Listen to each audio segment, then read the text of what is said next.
barang bukti yang sudah ada di media tersebut.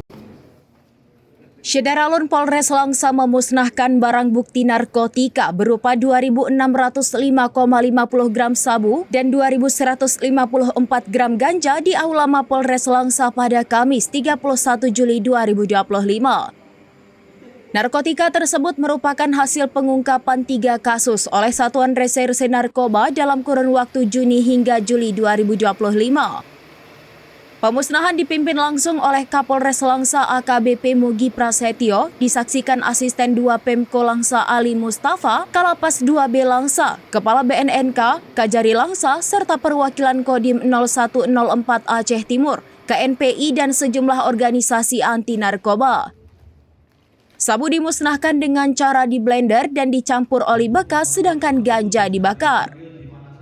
Dari 3 kasus yang diungkap, 5 tersangka diamankan. 2 diantaranya Azhari 28 tahun dan Basri 47 tahun, warga Darul Aman Aceh Timur ditangkap 4 Juni 2025 dengan barang bukti 2.352 gram sabu.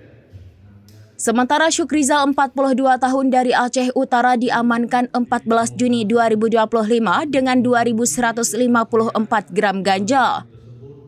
2 tersangka lain Muksalmina 35 tahun dan Ridwan 31 tahun ditangkap 14 Juli 2025 di Perlak dengan 253,5 gram sabu.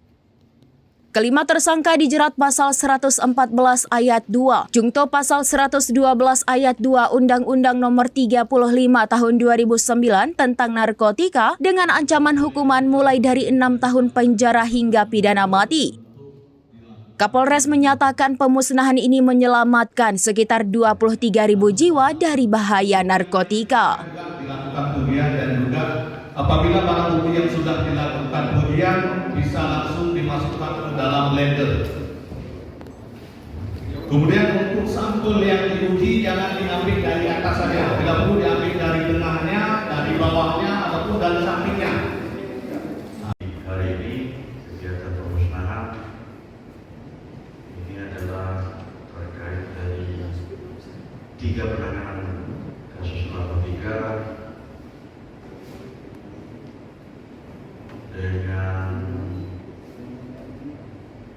total jumlah barang bukti yang akan kita laksanakan pemusnahan sebanyak 2.154 gram ganja dan 2.605. Dari Langsa, Zubir, serambinews.com. Download Tribun X sekarang, menghadirkan lokal menjadi Indonesia.